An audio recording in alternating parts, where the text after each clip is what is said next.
What is going on, Notre Dame fans? Mike Singer and Tim Hyde with this week's Notre Dame football show. Tim, the Notre Dame coaching staff is on vacation. We are 2 months away from football, a month away from fall camp starting. Dead period's right around the corner. You would think that this is a time where there's not a lot to talk about. You would think.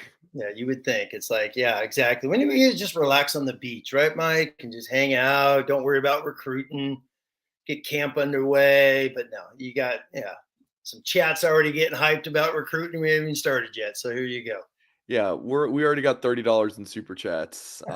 We had $10 before we even started the show. That just kind of shows you what we Hey, have going on today. Yeah, yeah. lots to talk about. Nervous energy, Mike. It's a lot of nervous energy from everyone out there, it seems And like. and Tim, when we were talking about today's show this morning, we're kind Yeah. of just like let's just let it Wing it. rip. Like we're gonna let it rip. I mean, we always do, but Sure. we're taking this wherever the chat wants it today. We have some topics, of course, but we're not going off the cuff. But we're letting it rip. We're letting it rip. So, yeah. But folks watching live on YouTube with us, a couple minutes in the show, please do just go ahead and hit that thumbs up. Help support what we're doing here at Blue and Gold. Subscribe to our YouTube channel for more content, of course. We'll have some good content tomorrow on the page. I'll be talking to Tyler Horka at Blue and Gold. He got to interview. He was able to interview current athletics director Jack Swarbrick, soon to be former. About a handful of topics. So we'll hear from Horka about his conversations with Swarbrick, Friday recruiting show. I'm imagining with myself and Trey Unity. So yeah, got a lot of stuff to talk about. So you'll want to lock into our blueandgold.com YouTube channel here. And of course, if you're listening via podcast, I always recommend you go over to the YouTube channel for more content, and you can head over to blueandgold.com for even more on your Notre Dame Fighting Irish.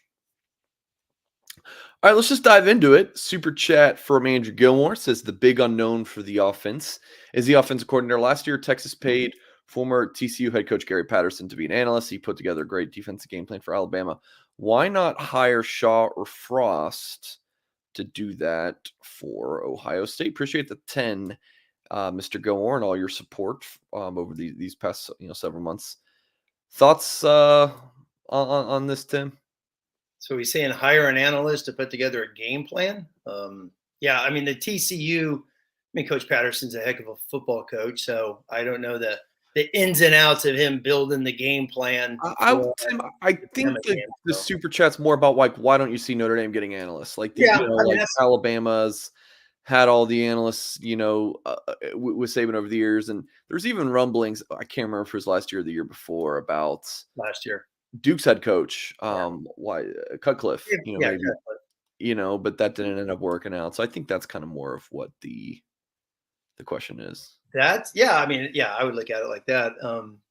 That's a head coaching thing. I think. What does Marcus Freeman want next to him? Does he want someone like he's kind of got Al Golden, kind of, even though as the D coordinator, that experienced, right hand man, so to speak, with him. So I think he's using him. But it's a great question because obviously, as Notre Dame fans, we see. Saban hires 8 head coaches a year to come hang out in the back offices, and you see pictures. You got everyone around the main table. And you got all these ex-head coaches on the back wall getting paid $35,000 a year, and they get a free shirt. But they're just down there to do some football. But no, it's a great question. It's a Marcus Freeman thing. It really is. Does he have the network? Is he good friends enough with David Shaw? And then it comes down to the individual coach. Is David Shaw just going to do analyst work? Is he going to work NFL Network? I think I read. I'm not sure. And with Scott Frost, yeah, he's been a head coach at 2 places, but he didn't do a good job in Nebraska. He may just go fishing on the rivers next to Goolsby out there in Omaha. So who knows? But yeah, it's a great question. I know they did hire a bunch of analysts. I remember reading, seeing a bunch of names, a lot of connections with these coaches. So, but yeah, there's no head coach with lots of experience coming into Notre Dame. Yeah, I when you talk about Saban, like Saban's got the track record that you'd want to go work with him to get your springboard for your next job.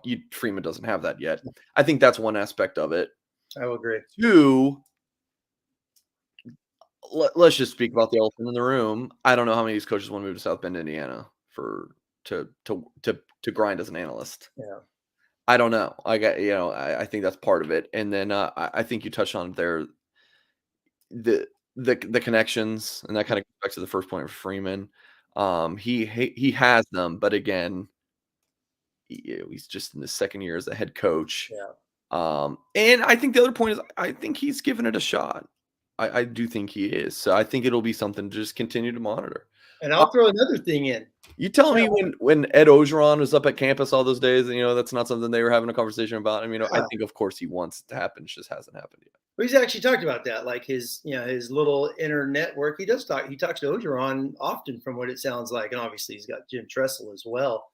But then, just a small little tidbit of that is the actual Goog, where Freeman has said they don't have a lot of space, and they are more coaches, more analysts. I know Notre Dame fans don't see it as much as the SEC teams. Let's just say it, but they have more this year than they had 5 years ago, than they had 10 years ago. And one of the things Freeman has talked about is the Goog and the space. They need more space once Goog Part 2 happens. So I wouldn't be surprised if more guys, come on down the road. So got to house those guys somewhere. Yeah, I hope that's not a great. Yeah, I don't know. I don't know. Well, it's just one of those things, just throwing it on there. I mean, they have talked about space in the Goog. Huh. And Freeman has mentioned, like, it is outdated. We don't have a lot in here. So that's been some of the things out there that Yeah. have come, some articles. Okay. But I mean, if you're telling me that Ogeron will join the staff as an Oh, analyst, we'll pack the bags for somebody else. no, I agree. I agree. It's just throwing it out there with, as you're saying, who wants to move to South Bend, Indiana. It's still Notre Dame. You put Notre I Dame on hate the saying resume. that. I hate saying that, but I'm just throwing it out there. It's still a good resume piece, especially all the guys. I mean, there's some guys that have with connections to Parker. I think there's some old Cincinnati guys, like younger people that have worked their way up or have come on as analysts. So I definitely know Parker, I think, brought in a couple guys he's worked with. So, there are a handful of analysts that have connections to this staff. They're just not names none of us know. All right, super chats in just a second here. Okay, super chat from Wicked Bronco Productions. Appreciate this. Comment says, seems like negative traction for Notre Dame all over except for Lambert. Mike, please give us something to cheer us up. If we lose out on Scott Nelson and Kingston Viliamiwasa, Irish Nation will be very depressed. Any update on the Scott July unofficial visit? No on Scott July unofficial visit. Now, this is where Tim and I might just kind of let this show flow very freely. I was thinking about this, Tim. I was talking to somebody on the phone, a coworker or a buddy, yesterday about this topic. Like, Notre Dame gets so many early commitments. They have 21 commits right now, right? A lot. I think that's tied for second most, right? Notre Dame has 21. Michigan's Georgia 20. has 21, and then Michigan's at 24. Yeah. There's something about Notre Dame and just getting all these early commits. I think a big part of it is these kids who want to go to Notre Dame usually are less drama. That's not to say all of them, but you get less drama, just knockout decision. They know where they want to go. They'll commit early. Notre Dame is always ranked really high early on in these recruiting classes because kids who want to go to Notre Dame go to Notre Dame, right? Think back to the Lou Holtz quote about that. So then Notre Dame will go on these run of commitments, April, May, June, heck, even March. You'll get all these commitments. And then what's left on the board is the high profile guys, highly ranked, high drama recruitments. And Notre Dame will lose a good bit of those. And Tim, this is my 5th class covering Notre Dame, and this is how it's been most every year. We don't think about, like, the only time we'll talk about CJ Carr is when it's rankings time. We want to roast Charles Power. Otherwise, well, we don't even, no one talks about CJ. Like, we'll only talk about the losses. And, what about Kane Williams and CJ Carr have been committed to Notre Dame for a year at this point? Those Aeneas Williams, go look at, go refresh yourself on his offer list. So now to get to your so the super chat about negative traction for Notre Dame all over the place.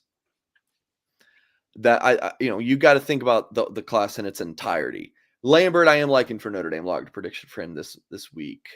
I can't, and I also talked about this with Tim before we started recording the show. Like, I'm kind of feeling a little burnt out on covering recruiting right now in this moment because it is just very difficult. And I'm just being straight up honest with you guys. It is very difficult to read these recruitments. When I talk to one person, they're like, yeah, Notre Dame, Boston College for Lambert. The next person, it's Notre Dame, Ohio State. The next person's, I think it's Boston College. Notre Dame's running fourth. Like, it's like you want to pull your hair out. It's, in the Lambert recruitment's really not that bad. The Scott one, this person thinks it's Michigan, Ohio State. This person says Notre Dame, Miami. How can it be so opposite? It's been a lot. Like the Scott recruitment. And I think, a reporter covered some SEC school could be watching this and be like, bro, this is every recruitment. I guess we just don't get those as much with Notre Dame. You think about the high profile kids who Notre Dame does land. They're, your Blake Fisher, your Jalen Sneed, a little bit of drama, but not quite like this. Emil Wagner's did, but these just seem few and far between from a Notre Dame standpoint. I'm rambling, but no, I'm listening, and it's funny you mentioned that about Carr and Cam Williams because those are, I was talking last week. I've been going off of the rating, which is a 93 is roughly your top 100, whether they're 101 or 122. If you're in the 93s, talking about the rating, an individual ratings like CJ Carr's 95 or whatever the heck it is, or 94 or something. But yeah, so I'm looking at that. So the top 90, if you're in a 93, you're roughly a top 100, because what's the difference between number 98 and 122 is minuscule. So I just do that. So going back, Mike, if Notre Dame doesn't get anyone else, let's just say they don't get anyone. Let's say Lambert's going to Harvard, Scott's going to the team up north and whatever. They only have two. And I think that's where the angst is coming with Notre Dame Nation, as the gentleman says, is they only got two with a 93 rating. The last time they had two? The giant class of 2012, a quarterback, Gunnar Keel, and a slot receiver, Devontae Neal. So I was like, oh boy, you got a quarterback and a receiver. Both end up transferring. Those are the only top 100 recruits, both top 50, which is basically Carr and Williams right now. So no, hopefully that doesn't jinx anything for anybody. But there's only two, and that's the interesting part. They've signed 13 in the last 2 years, so now you're down to two this year. So the big drop off. So I think that's some of the angst of what's out there with some of these. And then, it's tough. They're great football players. Mike Goolsby said this last week, I believe. Where it goes back to the hiring of Freeman, the excitement of Freeman. It was always assumed, even though you still got to do the work, right? It was assumed, not that he's going to get all these guys, but you're going to go win a handful of them. And then the last thing, I've been doing some homework as of late, is a lot of the ones they win are more Midwestern guys. Yeah. When you look at the recruiting, you're trying to get, obviously Justin Scott's down the road, but Nelson committed today to Nebraska. That's home state. Matt Rule's a heck of a coach. That's a tough one. Elijah Rushing's going to commit soon. Arizona kid, and then, I'm starting to, obviously, Kingston Asa out of St. John Bosco. That's like kryptonite to Notre Dame, trying to get someone out of the Trinity League in the top 100. So they are tough, and you just hope somehow they sway some of these, a couple of these kids to start turning the tide. And that's why Asa's been so important to me, just where he's from. So, someone says, Gerby Lambert commits to Crimson Tide, Harvard Crimson. That will be good for him, right? Yeah, imagine that. But look, it is very much possible that Notre Dame could lose out on Scott Nelson and Villiam. They already lost out on Nelson. Yeah, Nelson. Yeah, he committed to Nebraska today. Which, going back to my point, is just the recruiting's just been so nutty. It looked like Notre Dame or Georgia, and then Nelson steps foot at Nebraska for his official visit, and what does he do? Commits to Nebraska, like at the beginning of the visit. Yeah. Yeah. So this No, is it's the angst. I'm sorry to cut you off. I'm sorry there, Mike. But it's you're like, good. I mean, I mean, you see it on the message board. You see it obviously in the chat tonight. You see it, just the feel when people comment on Twitter or whatnot. It's out there. It's out there because Notre Dame is more than likely not going to get to 10 players in the in the top 250, which is roughly the NFL draft. This is going to be the first time Freeman he's hit 13 2 years in a row. They're at 7 this year. They're probably not going to get to 10, so that's going to break that streak. He has a streak of trying to get the rating number above 92. They're below 92 now, so they've dropped. So how's that going to close out? They're at 21, and I at least for me, man, I thought they were going to get 25, 26, 27. I don't know. I just thought they were going to load up. They still may. They could go out for a bunch of guys in August and September and load up, Yeah. kind of find a couple more Brandon Hillman type guys down the road. That's still a possible, but to be only at 21 when I think Notre Dame Nation, they was expecting 25 plus with a handful of top 100 guys. That's what I think the feel is. All right. So the super chat says, Mike, please give us something to cheer us up on. And again, I don't have any update on July Scott, or excuse me, Justin Scott potentially visiting in July yet. Here's some things to cheer you up about Notre Dame recruiting. One, Notre Dame currently has the number 8 class in the country. And On3's recruiting rankings are more of a, you should be able to look at this 6 months until signing day and get an idea of where this class would be on National Signing Day, if that makes sense. Rivals is a popularity contest. Yes. Their rankings is. Because if you have 20 commits right now, you're going to be ranked much higher than a team with 4 because it's just a total point system. Alabama has 9 commitments. They're a spot ahead of Notre Dame in the rankings because of that. They're penalized for not having, what's the average number of commits used in the ranking right now is 12 because that's the average of Power 5 schools commits right now. So Bama's docked a little bit for that, but they're still ahead. So Notre Dame, if they hold in that 8 spot, 3 straight years of top 10 classes.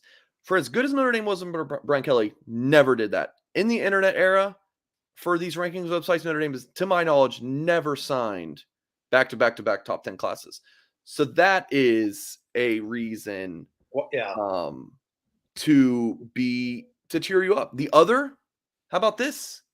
CJ Carr.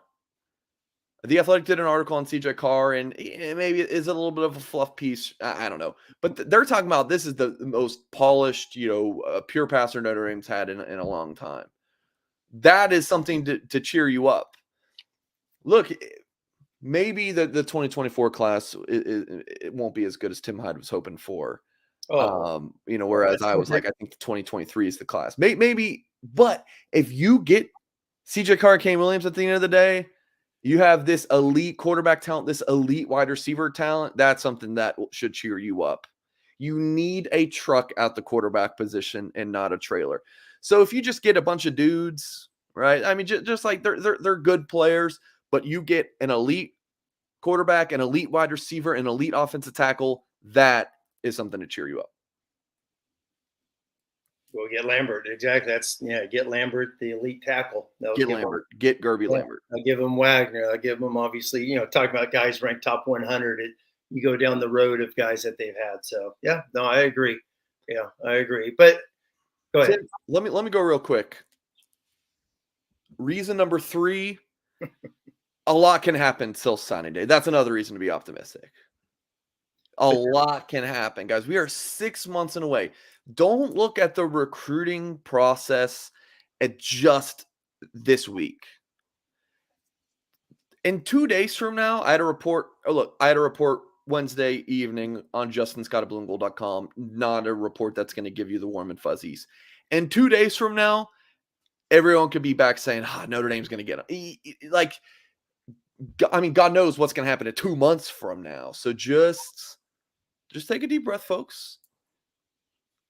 I'm the bad guy, Tim, when it's like, we're gonna just crap on whoever's gonna, be mean to our boy CJ Carr. And I'm kind of like, all right, let's be level-headed here. Now, now could be a little bit of doom and gloom because maybe Notre Dame doesn't land some of these guys. Old level-head Mike Singer, just kind of bringing you guys back up. That's what I do. No, it's the expectations, the excitement of trying to start officially swaying the thought process out there and whatnot. But yeah, you're right. I mean, it is as of now a top 8 class. Where does it end? Because obviously there's some big schools right behind them and whatnot. So if they close with Lambert, can you get another one or two somehow to solidify a top 10? If this thing drops out of the top 10 and all they get is Lambert and that's it the rest of the way, yeah, there's going to be a lot of, There- Hey, yeah. I mean, So right now, my understanding on the board, Tim, is that they've hit their mark at every position except for linebacker. They won 3. And then from there, it's pretty much just adding your too good to pass up players yep. and then whatever else they want to add to the class. No, that's true. You wrote Like, about that the other day where yeah, you they broke could say, down. "Hey, we want a 4th receiver." Or, "Yeah, we definitely want it. Hey, we lose out on Scott and rushing, but we still want a 5th defensive lineman." Like something like that. Or Davis Andrews, right? I mean, he would count towards the rankings, but not towards scholarship. He wouldn't be until 2026. Maybe they do end up wanting a 4th linebacker. So there's different options for them there. Yeah, Andrews is doing a mission right away. You had Yep. mentioned, okay. Yeah. Okay. A comment here from Tim. He says, "Can you guys give a perspective of where we are in recruiting versus the Kelly era? All I hear is the sky's falling. Without Marcus Freeman, we are not in these fights, in my opinion." Tim Hyde, can you answer Tim B's question here? Yeah, I mean, we've talked about it. Obviously, just looking at some of the numbers, how it is. It has improved a ton. There's no doubt about that. I mean, we talked about it last week again. Some of the numbers where people are starting to, oh, we're not getting this guy, we're not getting this guy. Yeah, but the number wise, it's a lot better than it has been the last couple of years. Like I mentioned, in 22 and 23, so they signed 13 NFL guys, meaning top 250. NFL's draft 255, 259. So I included those guys. That's 26 players the last 2 years they've signed. 26 players. That had not happened in the Brian Kelly era. So when you're going back to back classes like that. So that's a huge accomplishment. They have back to back years of player rating of over 92. Never happened under Kelly. And then obviously the blue chip, as we've looked at back to back years, it's taken a big dip this year. It just has. I mean, they're in the 50s this year. So, but the previous 2 classes were in the 70s. So when you're around these first 3 classes, let's say 22, 23, 24, it will be the best 3-year period since the Weiss years of 6, 7, and 8. Those classes were outstanding that Charlie brought in, which a lot of those guys, stayed and helped be a part of the national championship run in 12. Some of those older guys, but it's the best recruiting since then. So it definitely is. I know because people harp on the lower ranked guys. They see Powell, they see Rezac or I'm just throwing Bodie Cahoon. I was watching this film earlier. Not that he's low ranked; he's that high 3, low 4 right now. But they see these guys and they just want it's the expectations, I guess. So, but it is a better recruiting haul the last 3 years. Yes. Yeah. All right, super chat from B Place before we move on. He says, "Close on Lambert and make this class very offensive heavy next year. Looks like we can make some big moves at defense. The linebacker class in 2025 gets a thumbs up from B Place." The guy in the your little avatar there, I mean, does he have any eligibility left? He was a pretty good linebacker, old water boy. Oh So boy, tough to get out of the deep south though, Mike. Tough to get him out of the deep south, so that'd be a tough one. yeah, mom might prefer him to stay close to home from what I'm told. But yeah, B Place, appreciate the thoughts and the super chat. We're gonna talk a little football real quick, Tim. Yeah, this was an interesting article. Moving off of recruiting. So sometimes for these topics for a show, I'll just scroll blueandgold.com and see what our writers are talking about for the actual football team side of things. And Tyler Horka wrote a column about this article that he found on CBS talking about college football's most improved units entering the 2023 season. And the author said Notre Dame's offense, with the key addition being Sam Hartman, of course. Talked about Hartman, Estime being a prime breakout just do you have thoughts on I this one? read. Yeah, I mean, I read it. The estimate thing is, yeah, 1,000% agree because I've been saying that for ever since Diggs left. Like, feed estimate, he's got to be this year's Kyron Williams, meaning 210 carries, 220. I don't care because the other guys, who knows what the heck's behind them. And to be honest, with some of these young guys, especially if they're injured, still coming back, whatever. This is estimate. He's a junior. He's been there 2 years. He's played in games. Make him the main guy. Give him a high five after Stanford. Enjoy the NFL. That's the way I look at Audric Estime this year. Now with the Sam Hartman, I wish Mike Goolsby was on this one tonight because we talked about this a little bit last week. Where is Hartman going to get the unequal treatment? Is he going to get too much hype, too much negativity if he has a bad game? Does he get all the credit? Well, I mean, you read this article and he literally calls basically Sam. I'm a big Laker guy, by the way, guys. Everyone, I grew up in Los Angeles, so Magic, Kobe. I'm a Laker guy. All right, sorry. I know Mike's Atlanta Hawks, huge history, Atlanta Hawks basketball. So I get it, Mike. I get it. But so they're basically saying Hartman's going to just elevate everybody. Everybody's going to just rise to the occasion with Sam Hartman. One of the quotes in the article says, which then it was Goolsby's point last week, and something I've talked about as well is that's why Sam Hartman's here. All the pressure is going to be on him. So whether he has a bad game or good game, the show's his. So he has to step up, get all these guys around him, because we could talk about the receivers, and one of the keys why this offense is going to be improved is the wide receivers. People I think forget. We went into the season last year and the go-to guy was going to be Joe Wilkins, Avery Davis, Matt Salerno, these were the go-to guys. Jaden Thomas had never played a snap. Colsey's was injured, remember, during last August camp. He wasn't himself till the midway. So people I've been reading so much stuff on the message board. I can't comment. I'm just staying away because it's like so many people forget what last year was. Why Mayer got 8,000 targets because they didn't have other guys. This year, you got more season. You got Thomas under his belt, Colsey, Merriweather. The first half of the season, Tobias even said he didn't know what formations. He didn't know what to do. It took him a while. By the time he learned what to do, he gets a concussion. So this year's going to be a lot different. But the key is Sam Hartman. The key is him. And I think he is going to get the scrutiny. And it's going to be I don't want to say well-deserved, as in it is going to be on him. I saw Horka's interview real quick with the On3 guy, Pickle. Mm-hmm. And was it Pickle? Pickle. Pickle. Sorry about that. And Tyler mentioned it a couple times, and you really don't think about it, but Hartman's 45 starts. Oh, I thought you were about to say 45 years old. No, that's Goolsby's quote. But 45 starts. That's a lot of football. So, when that writer talks about elevating those around him, that is the expectations this year. Okay, let's get back to recruiting real quick, Tim. What do you got? Let's just take a peek at the On3 industry ranking, team recruiting ranking, whatever it's called. The top 10: Georgia, Ohio State, Florida, USC, Clemson, Michigan. Look at Clemson at number 5. No, look at number 4.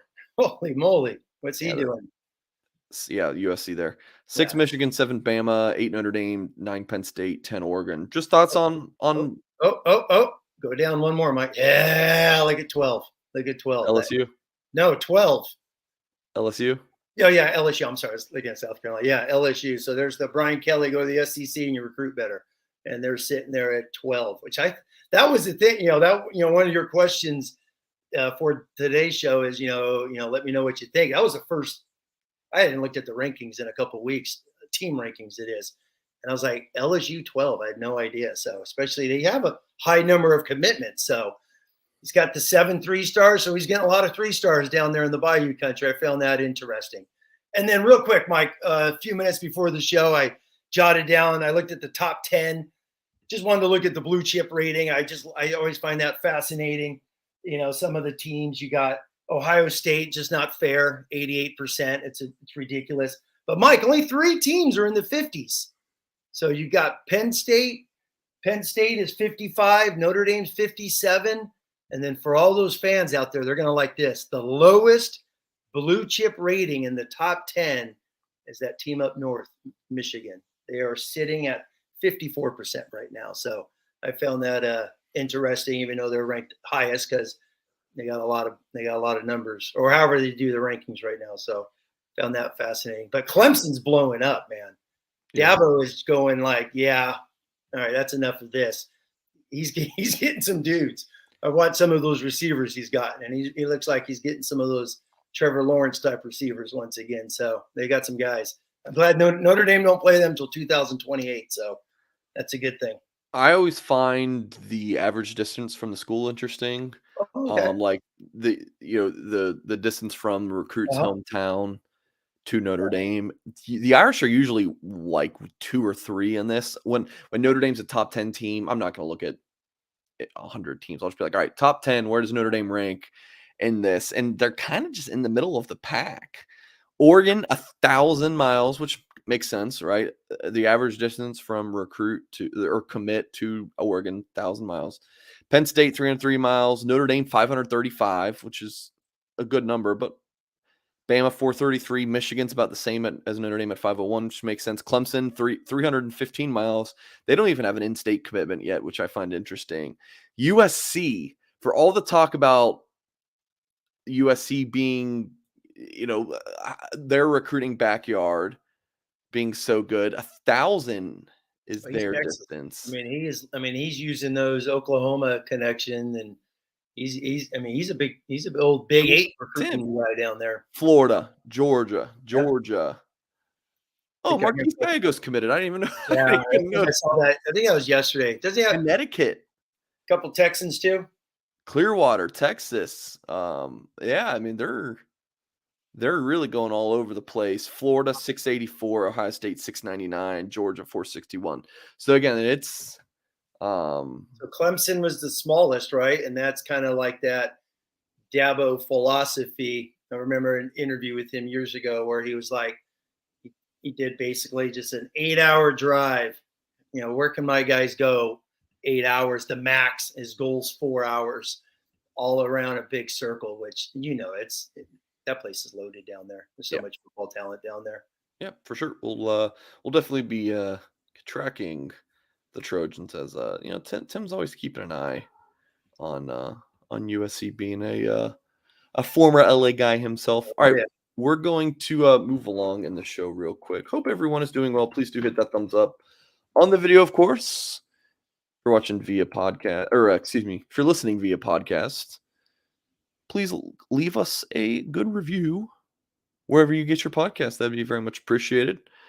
Uh, let's go ahead and hear from our sponsors over at the Rogue Shop. Of course, folks, it is your husband and wife outfit, as Mr. Rogue and his wife Shar are craft cannabis farmers who specialize in small batch sustainable plant medicine, a true holistic type of small business. They farm and grow everything themselves and do everything by hand. Check out their website, rogueshop.com, ROGUE shop.com. They sell everything from CBD, THC edibles, tinctures, smokables, bath salts, pen creams, topicals, vapes, candles, soaps, and more. Their website has that chat function where you can interact with the owners of the shop at any point. They should be able to get to your questions as soon as they're able to. Check out the website again, folks, rogueshop.com. If you have issues sleeping, if you have chronic pain and or anxiety, stress issues, use that promo code Blue and Gold. We'll get you 10% off your order. Again, folks, promo code Blue and Gold. Tell them Mike Singer sent you, again, over at rogueshop.com. All right, Tim, we had another super chat from Wicked Bronco Productions. Really appreciate the support today. Dropping a 20 bomb. Appreciate this. He says, one issue I have with Notre Dame recently, especially from me being a former Illinois 8A player, go BBCHS. I've always wondered why Notre Dame struggles to land Chi-Town kids and Indiana kids, especially five-star guys, most of whom are Notre Dame fans. Now, Notre Dame does land Chicago kids and Indiana kids. I mean, there's not a ton. Like, let's not say that there's a ton of five-star guys coming out of Chicago and Indiana. Like, oh, you can point to a few over a decade span, sure. Well, let's not act like that's every single year. You're there's one in each. You're not getting a 5-star Indiana kid every year and a 5-star Chicago kid every year. Now it's for 2024. Yeah, I mean Mylan Graham, Justin Scott, but so I think that's a side note. But to just touch on Tim, Notre Dame recruiting in its backyard, do you feel like it's like a disaster if they don't land Justin Scott, Chicago kid, Catholic school kid? Oh, a disaster. Oh, yeah. When I said no, I was talking about are they doing a good job? Because I think they do a really good job in Indiana. Getting some of the guys. Mylan Grant. I mean, he's going to Ohio State, who produces wide receivers better than Ohio State. That's where he's going. So you can't blame. I can't blame the kid. Is it negative if Notre Dame does not get Justin Scott? Man, I'll say yes, because it just seems like the assumption was he was going to go to Notre Dame. The pressure for Freeman to get him from Chicago. But, people also forget, Michigan, Ohio State recruit the heck out of that area too. So when you consider, the best Midwest programs, they're all going to go into Illinois and Chicago especially and go after guys. But Notre Dame being the closest, yeah, it'll be a huge negative, especially Mike. My gosh. If he goes to Michigan where Mike Elston's the coach and Mike Elston out recruits Marcus Freeman for him, yeah, that's going to be fascinating. People will blame Al Washington. They'll blame the position coach, but maybe, and I'm obviously mentioning Mike Elston, but this may be a head coach battle. It's a hardball. At the end of the day, with these big guys, Mike, you've been around a lot. You can talk about assistants all you want. It does come down to the head coach and the program that they're going to, the vision that they have, the recruiting pitch on those official visits. So maybe Harbaugh swayed him like crazy on that last one. So it'll be interesting. And then I have a question down the road as we get going, because 2025, it seems like Notre Dame could sign 12 if they want for 2025. There's so many Chicago, Illinois guys that have visited that are really, really good 4-star blue chip type football players. So Notre Dame, how is this going to affect them with some of those high up elite guys if they lose out on Justin Scott? I don't know. That's going to be interesting because there's some really good players in Chicago next year. All right, Wicked Bronco Productions, appreciate super chat. So you got another one. We'll get to that in a little bit. We'll end the show with any other remaining super chats, but we do got to get to our topics as well. So I thought let's tackle a fun little game here. Rank on a scale from 1 to 10. How bad does Notre Dame need the following? Okay, so we'll start with Justin Scott. How badly, in your opinion, does Notre Dame need Justin Scott? Yeah, that's a 9.8. There's no such thing. So you're going decimal points. So we're at. There's no such thing as a perfect score. So you got to go 9.8. You got to go up there, Mike. You got to go up there. Once again, the perception, where he's from. The guy was going to commit in January, for crying out loud. He was going to commit to Notre Dame. What did Mike Singer tell you guys back in January? Yeah, hold on, Nelly, hold on. And then, he did what he said he was going to do. Take a pause. He came back to Notre Dame for a spring practice, gave a great review on that. Obviously, Notre Dame went and saw him twice in the spring eval, which you're allowed to do. So when Notre Dame's been allowed to go see him, they've done that every single time they're allowed to do that. So obviously, they have been putting in the work and whatever. But yeah, that's a 9.8er. That's a 9.8er because not a lot of 5-star, 310-pound D tackles flying in the Midwest that are as athletic as he is. All right, next, Tim. How bad is the need of Kingston Viliamuasa for you? He's definitely a 9.5. He's a 9.5. I'll say Scott just because he's closer. 9.5 because I've said it 1,000 times.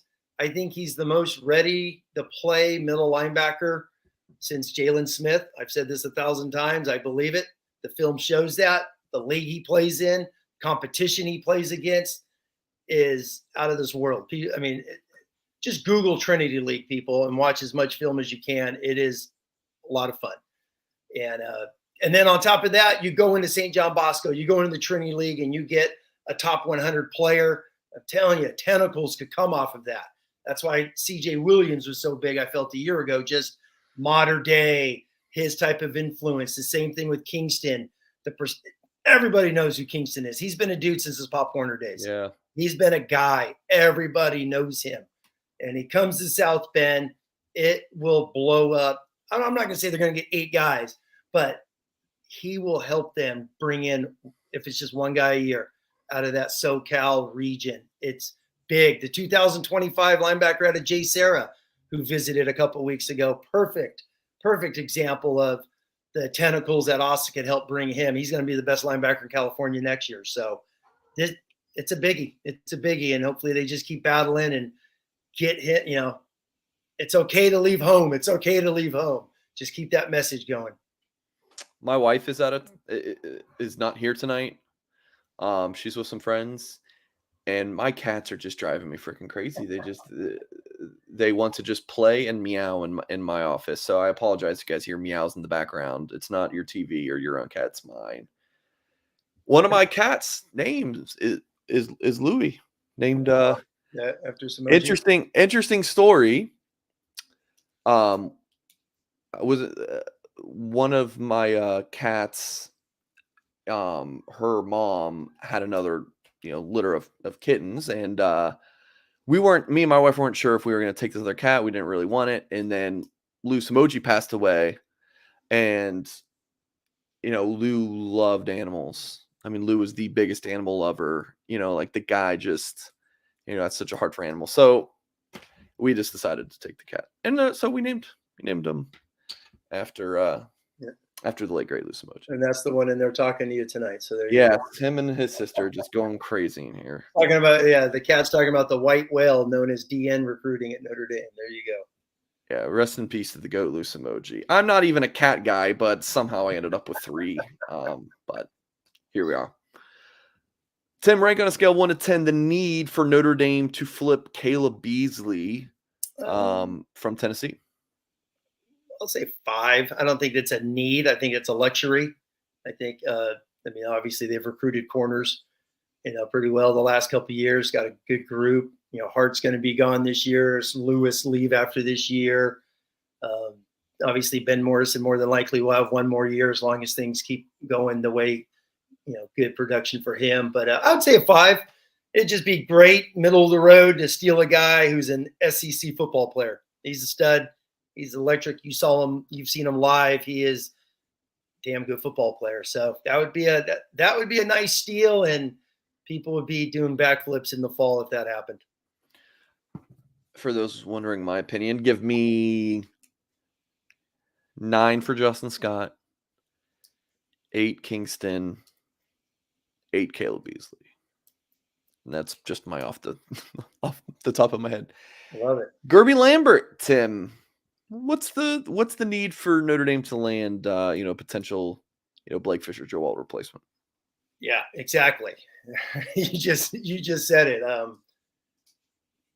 He's got to be he's got to be he's a 9. He's 9. up there. Yeah, I agree. He's up there just because for me personally, I'm a nervous Nelly when it comes to tackles, because who knows? Seriously, who knows? Wagner is athletic as could be.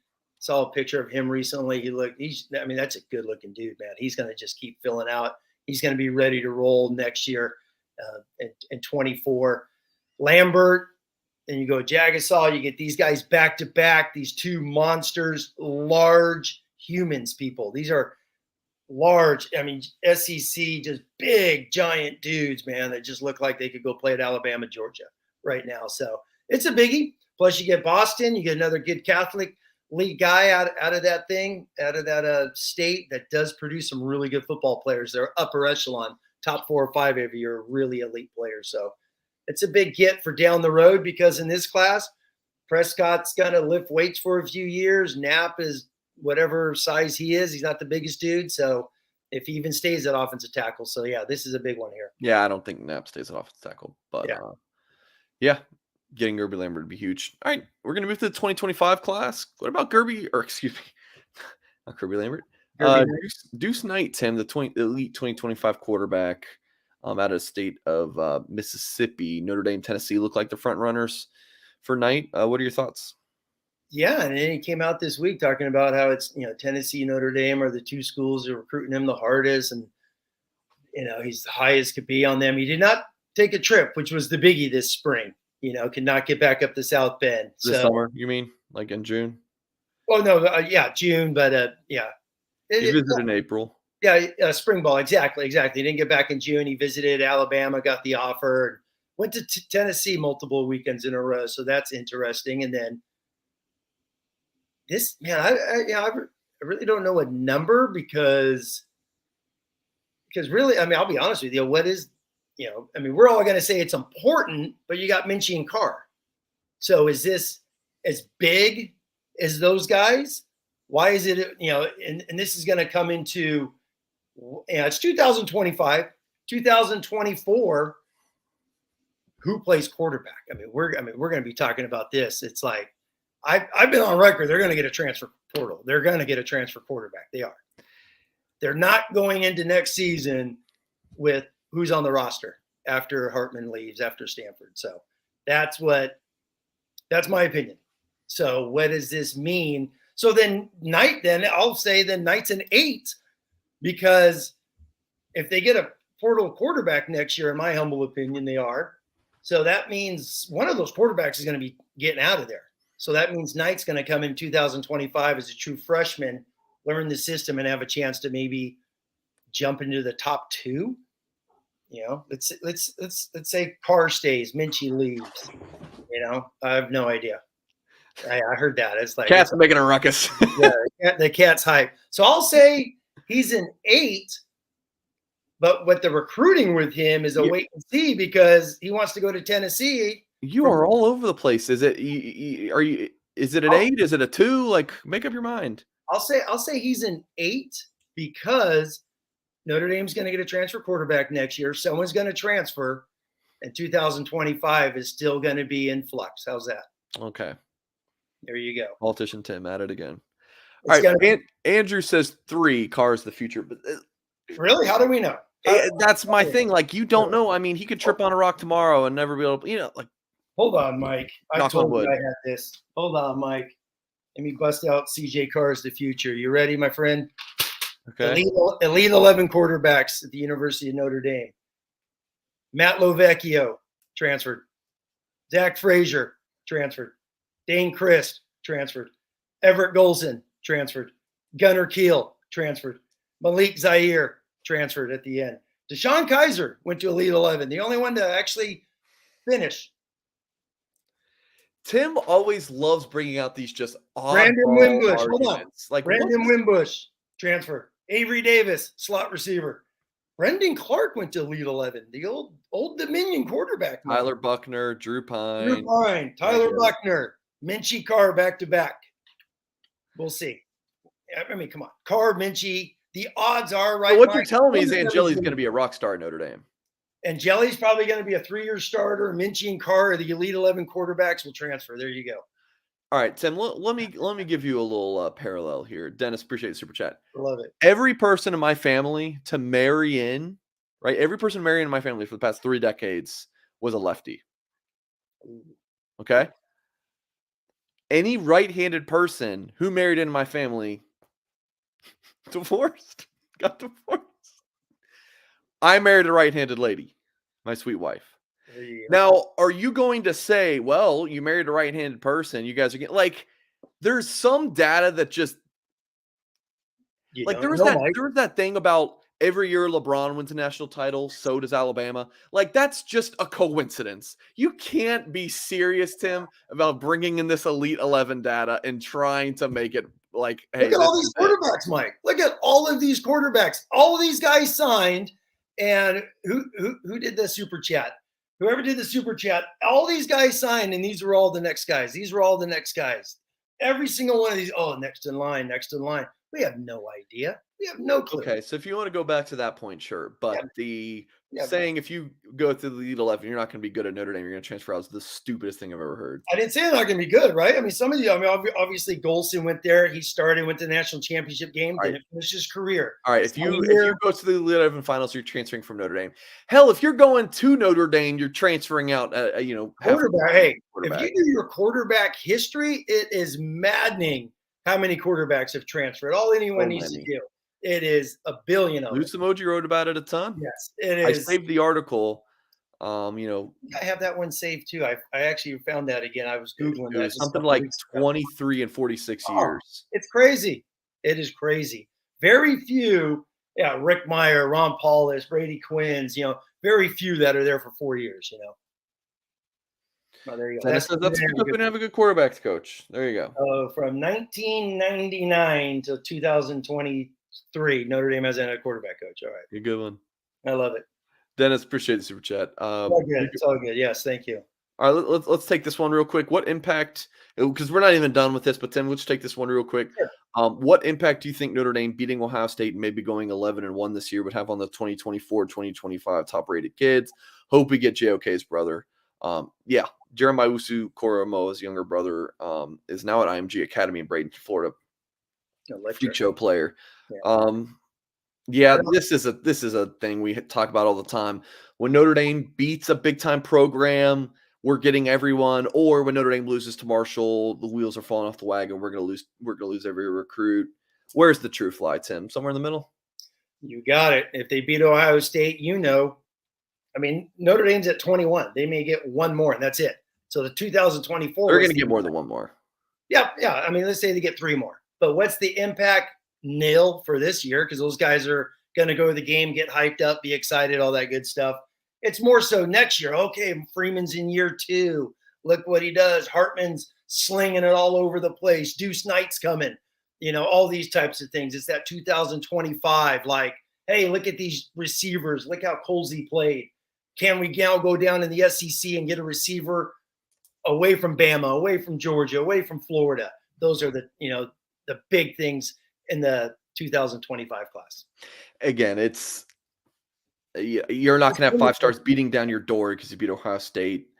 It'll be a big proving ground because Freeman could be like, hey, we had our hiccups early, the injuries, we got rolling, we beat Clemson, beat South Carolina in a bowl game. Now we beat Ohio State. Now you're starting to get some big wins over that last handful of games that Freeman's been in, and that starts to turn some of the things. And then the next biggie, Mike, is a couple of weeks later, SC is going to be undefeated, top 5 coming into town. So that's the next game, which next year just lines up with some monster games for Marcus Freeman and the staff. Andrew says, Mike, don't you think the Clemson win impact Minchie flipped right after? Clemson game was the 5th. He officially visited for Boston College. I mean, like 2 weeks later. He was coming. When I interviewed Minchie before he committed and the Clemson game didn't come up. I mean, did it help? Sure, but impact? Yes, it impacted. Sure, 1%. Yeah, exactly. And he came to the BC game in a snowstorm and watched the Hand Alpha game. So exactly, he was coming to Notre Dame by that point. Yeah. Okay. Back on it. Where are we at? I thought this was an interesting one with Carter Nelson's in Nebraska. Do you think Notre Dame needs a second tight end in the 2024 class? Do you want to? I'll say, considering they already have a tight end in the 2025 class, where would you rank this on a scale of 1 to 10? 1. I'll say anyone. No, I don't think so because I think we're going to see it a lot this year. They're getting so many wide receivers. You're going to start seeing more 11 personnel, more 3 wide sets, going back to the traditional 1 tight end for Notre Dame. So I don't think it's big. If they go out and get one, like last year, they had the lucky guy who went to Georgia, really good tight end. So if there's another one of those out there that Notre Dame could flip, that's in that upper tier, that's interested, that kid was an outstanding tight end. If they go out and can find another one of those guys that's comparable, sure, but I don't think it's a huge need, especially if Raridan is. That's the wild card. Raridan's a stud. If he's if he's healthy and gets rolling, you still got Evans coming back, Stays coming back. So you still got some bodies. Yeah. I would say, yeah, 2 or 3. If it's just Jack Larson in this class and you have Nate Roberts next class, go get James Flanagan in 2025. I would Yes, like to see yes. Notre Dame go ahead 25 and do that. tight ends are loaded. Okay, Tim. Did you know, Tim, that we have a TikTok page? Are you much on TikTok? No, I did not know that. So Well, are you putting cat faces on me and making videos? So do I I need did put okay. us talking about Tay Johnson. I Okay. put it on Instagram and TikTok. Dude, I Okay. did the video where Goolsby was talking about the battleship and the Kentucky coach telling him that, God made the sky blue to show Oh, us Kentucky oh. every day.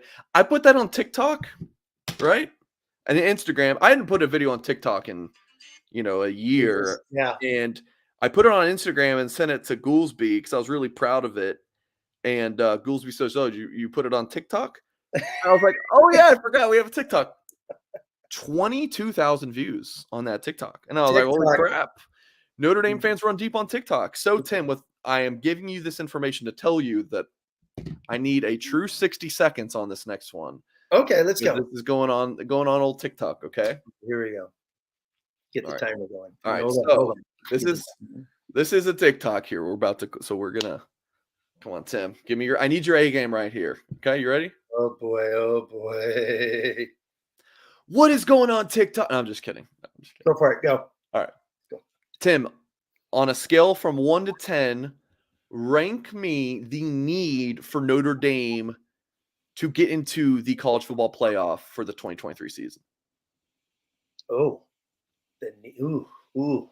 It's about 7.5. How's that? I'm gonna go Why? 7. Well, number one, you you get the quarterback with 45 starts, 115 some odd touchdowns, a couple miles of yards. The guy took Wake Forest to the ACC championship game. So you're telling me he can't come to Notre Dame and win 11 games? He did at Wake Forest. He's going to have better football players, great offensive line, 2 NFL tackles, an NFL tailback, future NFL tight end, and Evans. So there's guys. Is the schedule's going to be tough, obviously, with the 3 big heavyweights, with Ohio State, SC, and Clemson. And then you got those back-to-back roadies with Duke and Louisville. That's going to be pretty interesting to see how that flows. So 7.5. 7.5. Okay. Tim Hyde, less than a minute. Let's go. Oh, look at Coming that. to a TikTok and Instagram near you. Go TikTok. There you go. Yeah, someone says China propaganda. I don't care.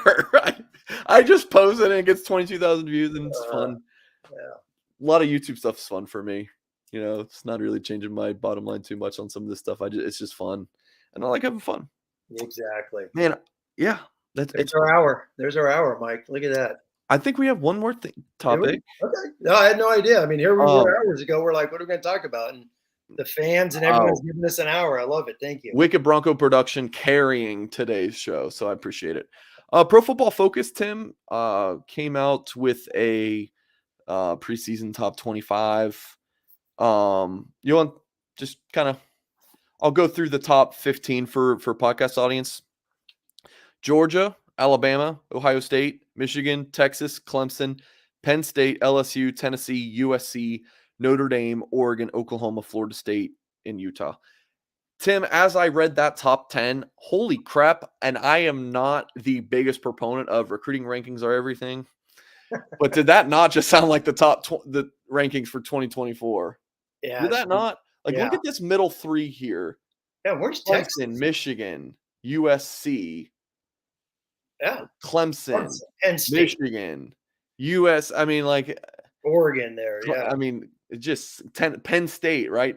Clemson 6, Penn State 7 there. And then in the rankings, for the recruiting rankings, there's Clemson 5, Penn State. Holy crap, just seems like it just matched up pretty damn perfectly. But yeah, any thoughts on this Pro Football Focus deal?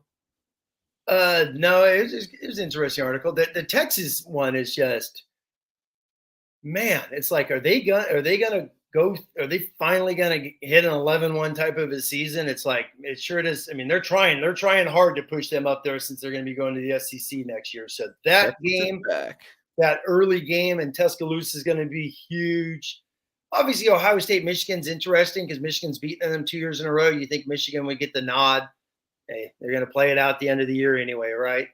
LSU, the LSU Florida State game. I think that's going to be that Sunday night game. That's going to be Same as awesome. last year, I think. Yeah, that's going to be a great game because they're both highly. I mean, Florida State, if they win that, they should be undefeated going into Clemson. If LSU wins that, man, they could just take off. Brian Kelly has a good football team. So, what do you think about Notre Dame at 11? Yeah, I've said I could see them anywhere from 8 to 20.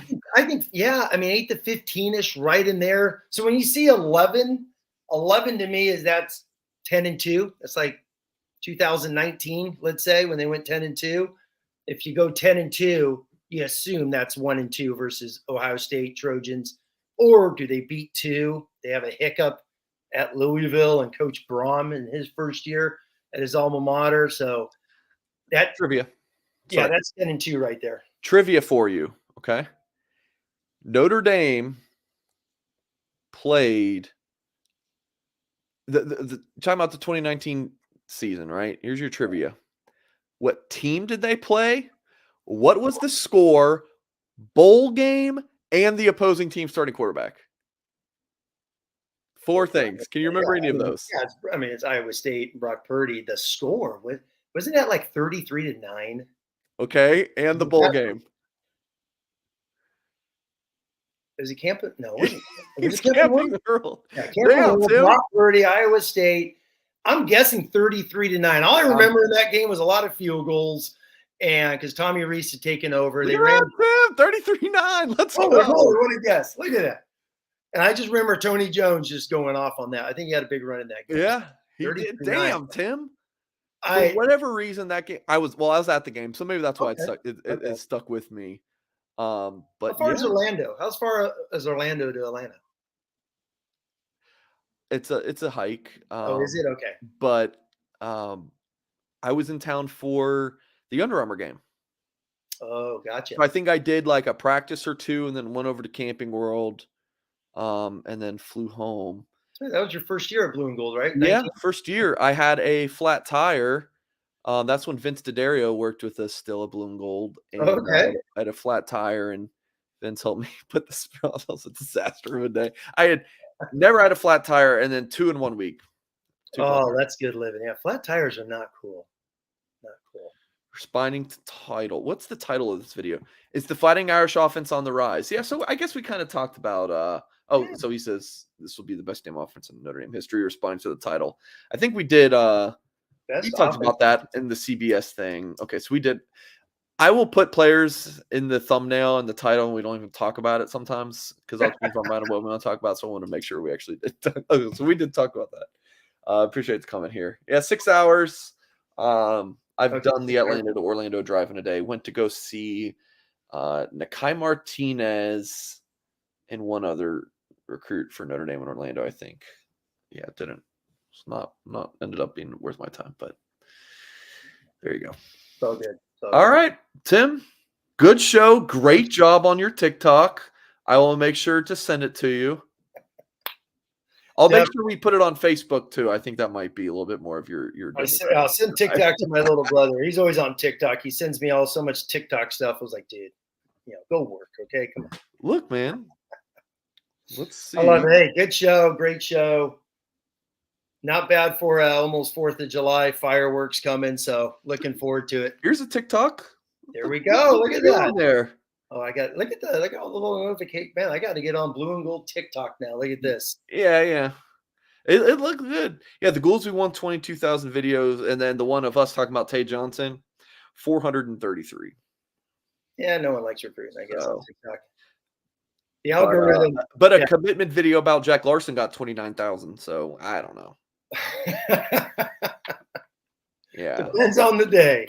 Yeah, it does. But all right, that is going to all right, Tim, one more quick thing. Andrew wants to know if you're coaching in New England. Yeah, I'm coaching. I'm going to coach until they bury me, hopefully. So that's I love football, love coaching, enjoying life. There you go. All right, Tim, appreciate your time. As always, did you while we're on the air, might as well talk about our plans for next week. So July 4th is on a Tuesday. Do you want to record on the 5th? Are you good to go? Yeah, we'll record on the 5th. Everyone's here, right? 4th of July is only one day. I'll see everyone Yeah. Wednesday Okay. night. All right. Well, let me know if your plans change there. I'll bring some sparklers and we'll have fun and go from there. We'll get my red, white, and blue goggles on and be okay. Sounds good. All right, Hopefully, folks. good news, right? We'll have a lot of good news next week in recruiting, Mike. Make it Fun, happen. Tim, fun show. Anytime we're like, man, what are we going to talk about? We always have the most fun shows. Oh, So I this has been told on you. I tonight. told you we would have a good one. It was fun. You know what I'm rooting for, Tim? I'm rooting for Gerby Lambert to Notre Dame, which will give me a very good reason to come up to Boston. Oh no, seriously, And we're going to hang out. It's going to be a blast. we're gonna have that. We're gonna go get some tacos and watch some good Catholic Memorial football. I'll take Tim out there. I'll bring the selfie tripod and selfie stick, and we'll record a video of us talking after Gerby Lambert's game. It'll be a lot of fun. Oh yeah, exactly. Maybe we'll do a TikTok live TikTok or something. All right. All right, Mike Singer. Here we He's go. Tim Hyde. As always, folks, we will catch you next time. Thanks for tuning in.